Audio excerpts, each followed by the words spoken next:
That feels great. I did mention to Serena yesterday about it. It's having that backup.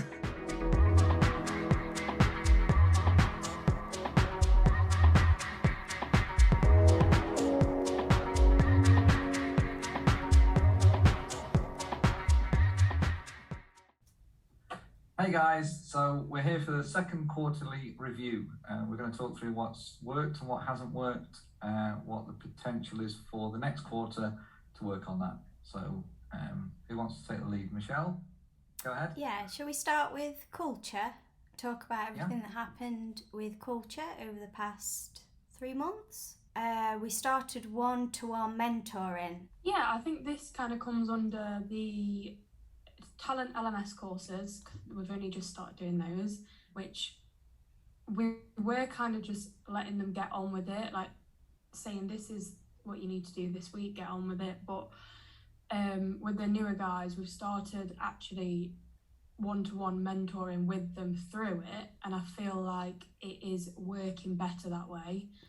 And that ties in with reessing with them for half an hour every day too, rather than again just letting them get on with it. Yeah, so that's working really well, because even though I'm remote, I can see on your morning meetings the people that yourself, Jessie and Faye are mentoring with the 3S'ing. I noticed that they're starting to speak up a little bit more and have a lot more input to the morning meeting. So that's really good. And I think Chris is the one that's first finished the 12 weeks on talent. So that's quite exciting to get like feedback and stuff. I do need to get more feedback from Faye on that, but what I'm hearing is it's pretty helpful. So yeah, good. I saw a definite change in Connor. He's a nice guy anyway, and he'd interact on a one-to-one if I chat to him and things anyway. It was all good, but to see him then start to speak up in the morning meetings was, I think we did pull him and another guy originally because they were just sort of nodding. You could see him nodding and agreeing to a lot of stuff, so you can see he was taking it in, but he didn't have any responses to anything, didn't engage in the morning meetings, and then he started to a little bit, but definitely after the one-to-ones you can see he's got a voice. And then last night as I came out, he asked if he could host a morning meeting next week to talk about team things, because he could see where some of the problems are, and obviously he plays rugby, so the whole team aspect to him is really important. So he wanted to know if he could put some meeting together for that. Okay, yeah. So how long's Connor been with us now? I want to say 9 weeks. Oh, cool. Okay. I'll be honest, when he first started, he was kind of left to his own devices. So from this, I've kind of got quite a few things that I want to work with Faye on with the onboarding. Yeah. Because he was really left to his own devices and just kind of mainly told to focus on production, which then obviously you can tell in like the last 2 weeks that he's been actually mentored properly, that he's really come out of his shell. And I think if we do that with everybody, that you'll get you'll be able to see a lot quicker if they're really good people or not. Yeah. How do you feel then, Serena, by you doing that mentoring and the whole teach and train thing? How's that helped, or what thoughts have you had by doing that? Because it's the first proper time you teach and train your own. You've been out with me lots of times when we've been off site to places, to clients, but to take that on board on your own. Yeah, so you kind of forget how much you know. You just kind of plod along day to day, I guess. But when you then have to try and pass on your knowledge to somebody else, it kind of snowballs. I think I said this in a morning meeting the other day, like it all starts to snowball of how much you do know, and you're trying to get everything out to them of all the things that you've seen elsewhere, or you can elaborate more on certain topics that maybe if they were just kind of reading a book or watching a video, that they wouldn't necessarily get that information. Whereas when you're kind of teaching them, you can give like real life examples to them, and it helps them pick it up. You find that obviously people take things in more when you explain them rather than I don't really know what I'm trying to say. Yeah, like when you're showing them, people can actually see it and see the progress of something. So I think that's helps. Yeah. And I think. Sorry, go on. That's right. He's a really nice guy, and he's easy to teach. And I know in our last video that we spoke about onboarding, like it's important to have people that are like sending the videos and that are quite confident. I think this all helps you when you're teaching and training. Sorry, yeah, I mean, I've absolutely loved getting back into it. It does help me because it breaks my day up as well, because obviously I'm pretty much computer based stuff, so being able to kind of be practical, showing things, doing things in the factory too, it helps me I don't know, like mentally as well, because it gives me different areas to focus on. But I've really enjoyed it, and seeing, I guess I'd probably maybe feel different if Connor wasn't that great to teach. Yeah. But because he is and he's taking it all on, I've really, really enjoyed it and feel like I can't wait to be able to do it with the next one too. That's good. But I guess if they're not all like Connor, I probably might not feel the same. Well, then we need to make sure we're onboarding the correct people then, so that you want to teach them. Yeah. Well, that is part of those 4 weeks. If we get in some, if part of that 12 weeks thing says that there's 2 weeks or sections in there where they are mentored directly, that is seeing if they are the right character to actually join our team anyway. If they're not responding to it, I think by having somebody one-to-one there, you give them context to things, because they can watch things, they can have things explained, and then they can go do it. But having you there, you can give an external context by just like you can see if they don't understand certain parts of it, you can explain it deeper, but you can also reference external resources that you talk about. You know, I've been to this company, I'll show you a picture, and this is what they had, look, this is what we're trying to do, but we've not got that yet, and things. So you can build more of a mental picture for that person as they're learning, I think. Yeah, he messaged me last night actually, and he said that his light bulb has been switched on. So getting that after like 2 weeks is really, really nice. Yeah. That's nice. Yeah. How nice is that though, Ash, as a business owner, now that you've got people like really taking charge of who's coming through the door, and then you've got people that's training and working together. How does that like feel now in comparison to the years past when kind of none of that was done? It feels great. I did mention to Serena yesterday about it. It's having that backup. It's easy for somebody to just say, I don't like working somewhere, I'm going to go somewhere else. But then when you're empowering people in a lean company, it really is, they can create their own destiny of what they're doing anyway, but they have to understand that and then be engaged to actually do it. You're not given it. So if you're a business owner, we know we've been to a lot of companies that implementing lean, and it starts top down, but it kind of affects it bottom up. We've always said it's like the glass of beer. You've got to pour it in from the top, but it's the bottom that's affected first. And then somewhere in the middle, everything kind of meets, and then it's better from that point on. But as an owner, having support from people, so I can appreciate Serena gets just as down and frustrated as somebody might do on a factory floor. We find it's easier for somebody on the factory floor to go and get a job somewhere else, because they've got a skill set and they'll take that skill set to another company. Then as you move up within a company, it's slightly more difficult. If Serena wants to get a job somewhere else, it's slightly more difficult because it's higher level. The interviews would be different, the company would be different.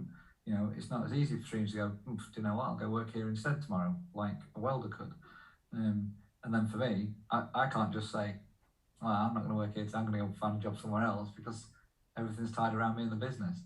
So having support and things, and then seeing Serena's reaction when she goes out and she's smiling because she's teaching something, that's what you want. That's the good bit for me. The same as Serena feels about Connor, I feel about Serena. Yeah. So, but if you're going through a bit of a bad time in the company sometimes, and everybody's sort of, there's a bit of a lull and they're down, it's hard to get that first bit of enthusiasm going. But once it starts, like Serena says, it snowballs. Yeah. So also you're doing a lot of renos to the office, so like upstairs it's having a bit of a facelift.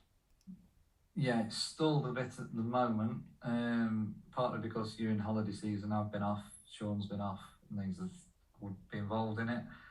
Plus, with some of the changes and things in the factory, attention's been pulled that direction. It's really difficult because I really want to sort all the offices out that were a bit shabby and half done from the first time. Serena and I are trying to do our office and get that nice. And kind of work from upstairs, downstairs, the doors have got to come out and all sorts. But it's really hard to be doing that kind of thing when the factory canteen might be a bit shabby, and that should be prioritised. So I don't know. It's awkward, isn't it? You've got to start somewhere doing something, but at the end of the day, we want factory tours happening again, and it'd be nice. We've lost kind of the room where people would come in. We had enough space for 20 people to be on a tour, and we can do presentations to them and things and conduct the tour and everything else. But now we've got Sean into the office and Faye in there, and what else we move around. But there's like less office space that we've got. Yeah. So moving that around and still having somewhere to bring people in, we really need to move it around. But we know if we have the factory tour starting again, we know that will help the guys in the factory, and then we can plough on with improvements in there. It's just really awkward that you don't really, they're looking after themselves is all good, but we've got a mess down here. Yeah, that's what I was going to say, is like, it's the fine balance of, we know what needs to happen, but you kind of don't want them thinking that we're prioritising our office space over their stuff, because it does knock morale when they feel like they're not getting the same treatment. Yeah. I don't know if that's the right term to use, but it is a fine balance of, if we could have everything done all at the same time, we would. Yeah. We've only got one Sean. Yeah, we're always trying to stop the us and them situation things, but you've got to start somewhere. You got to start in theirs, or start upstairs, or start in the factory or something. Yeah. But I think we've come up with a plan. Is from this one-to-one happening, we're looking at possibly, if that progresses to a point where Serena's like, okay, right, I think Connor's good with his bit, so Serena will move on to mentoring the next person. Is I will take the 3 people that have been mentored now, and then I'll work with them maybe twice a week on something, and I'll mentor the 3 as a group, and that could be done by progressing some of like rebuilding the canteen, all things, and design and involve them in design, build, and everything of an improving an area anyway as a team of 3, to see how they're applying what they're learning to the lean side. If you're going to redesign this, what would you do to eliminate the waste in that area if we was redesigning it? So it becomes another project that involves people. Yeah, that's a really great idea, because when we first started with lean, we took the area we took the area of the fit out, didn't we, and did the fit out, and that kind of really boosted morale in that area. So I think that's a really good idea. Yeah. Okay. You want to reintro that bit for you? He's not a cultural fit then, maybe. He hasn't rang in or anything, so I would assume he's yes. not. Yeah, okay. He didn't quite look like he fit with us anyway, as in I don't mean like he didn't look like what we expect someone to look like. I mean that he didn't kind of have that, like, in a morning meeting when somebody's speaking and like he didn't respond, he didn't have that like look like he wanted to get involved, and like this was for him, because I did notice like a lot of the time he would stand back in these morning meetings, so it doesn't actually surprise me if he didn't come back. I did say to Faye, I think it was after his first day, I did say I don't think he will last with us. But equally, you can try and give your input, but also you need your team to be able to see it too. So I could quite easily, if the first day, or Ash could have quite easily said, get somebody else in. But you do need your team, especially Faye, to see it herself, because you're just putting a plaster over the problem. You're just making a decision for her. So I think if I remember when said person came in for an interview and he was waiting for Faye, I saw him before Faye, and as I saw Faye, I went, nah. Yeah. No, that was not just because of the look. It doesn't bother me. I have all sorts of walks of life come in. But you can, by the first bits of speech, as I walk in and say hi. Yes. You can kind of tell, can't you, you at kind this? of tell straight away. Yeah. And then conversations over like lunch times and stuff that I've overheard, I knew straight away he would not last with it. He just was not. He wouldn't mold into the culture, but he was not a cultural fit at all. He wasn't somebody that I could see would be a great addition to the team further down the line. You get those little personality traits from them when you overhear conversations, and you know straight away that they're just not going to fit. Yeah. I'd ask a question separate to that. Is maybe Serena can answer it. I know, I'm not sure Michelle, if you can answer it, but places you've worked when there's been a lot of people, because I know you worked within the hotel industry, Serena, but if there's, how do you see that now? You know, when you're looking now and you're really conscious about new people that start and you're looking at their personality of how they will fit, you're not necessarily looking at what they can do within their role or how they would be to a customer, so you're really looking at how does what they say, what they do, how they conduct themselves, literally like Michelle's saying, other people are talking, but you're watching how they're reacting to how some of the people are talking. You're looking at that person quite closely, all these little subtleties, because you know how that affects the team and everything else of it, of the the family bit that we've got, how that would be good or bad for it and things. I'm assuming like you're super conscious of that now. Yeah. Do you ever, not like reflecting, I'm saying, do you ever look back at like, or moments and things, and you look back in your previous job and think, all this stuff that used to kick off with one person is like that everybody knew or nobody'd say anything, or does that make sense? Michelle might have a different answer to me, but at my old job, it wasn't something that even crossed my mind, if at all. Like, I was just another number. You was that person, wasn't you? Yeah. I was him, yeah. But you're just another number, and it's like, if they're bringing people in, so be it. It's not my problem, sort of thing. But I guess in hindsight, when new people did start, you do get a feeling straight away if you're gonna gel with them or not. Yeah, I know it sounds quite judgy, but you do get a feeling that I don't know. Maybe I'm just a standoffish person. But that's the thing, though, is that you may have had a feeling, and all you just think is you just avoid them. Yeah. Whereas what you're asking our people to do is actually call them out. Yeah. So that's the difficult bit, isn't it? Yeah, for sure. But again, it is really difficult to get other people to see what you can see. Obviously, it does come with time and experience to be able to pick those little red flags up. But you do need to get other people to see it too. And just flipping back to what I was just saying, seeing this new person interact with the team that we already have, there was certain personality traits that individual was bringing out of others that I didn't like. Yeah. I'm trying to be really vague. Yes. Yeah. But there were certain things where I just thought, you're enabling shitty behaviour here, and I don't like it.